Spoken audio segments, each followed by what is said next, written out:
Mariel at Edu magjowa issue. May katotohanan ba o wala?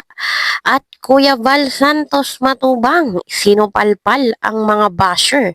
May katotohanan ba ang paratang ng mga basher? Ating malalaman na yan at pag-uusapan ngayong araw. Pero bago po ang lahat, mag-love shoutout sa ating mga listeners, viewers, and subscribers. Lalo na po sa ating mga kababayang OFW. Kamusta po kayo mga kalingap? At kung bago ka pa lang sa aking munting YouTube channel, huwag ka nang mahiyang mag-subscribe, like, share, and comment.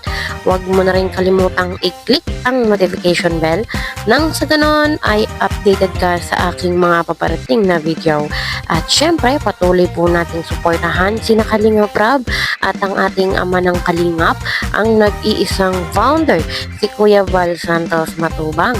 Kung maaari po ay no skip ads nang sa ganon ay mas marami pa tayong malingap na nangangailangan.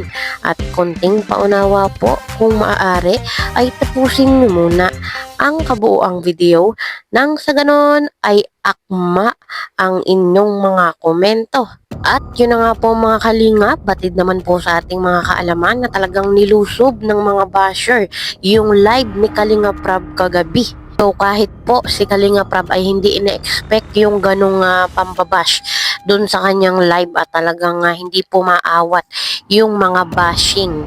At napansin naman po natin mga kalingap kung gaano katatag si Bibi Viancy para sa kanyang hobby. Talagang mapapansin po natin na gusto niyang ilaban, gusto niyang ipagpatuloy na wag munang sumuko si Papa Ed sa kanilang love team.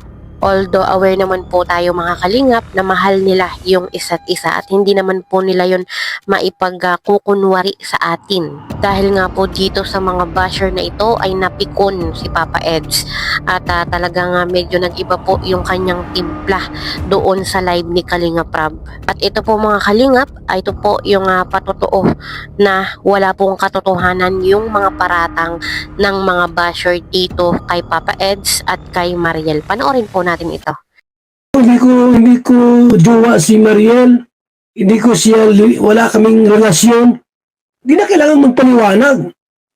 Kasi po, alam naman ng lahat na mas nauna po si Mariel kaysa kay Beyonce.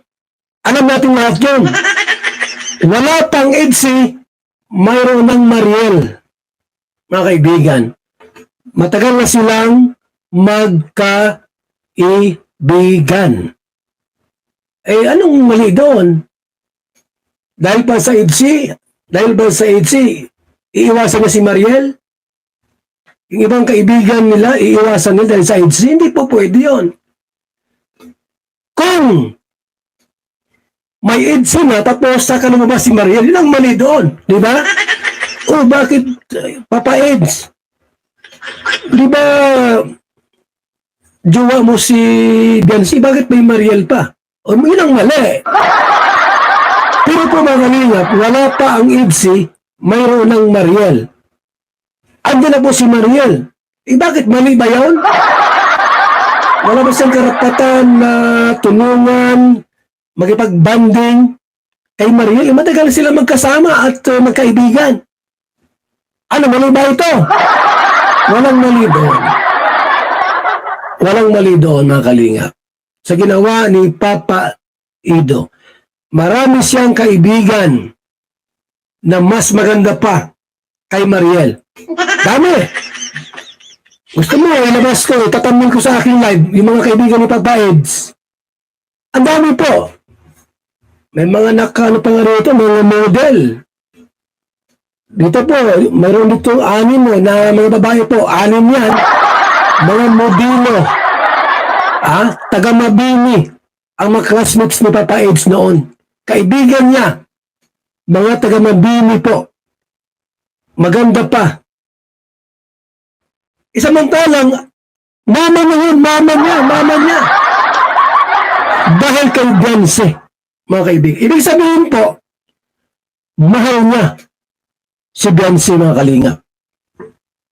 Bakit? Bakit po mayroong isyo? Abay, Papa Eds, mayroon ka ng Mariel. Wala pa po ang EDSI, wala pa si Biancy. Matagal nang mayroong Mariel, mga kaibigan. Matagal nang mayroong Mariel. Mas nauna po si Mariel kaysa kay Biancy. Bakit nga po? Hindi po niligawan ni Ido si Mariel sapagkat hindi niya ito type. Ang type na po ay si Biancy.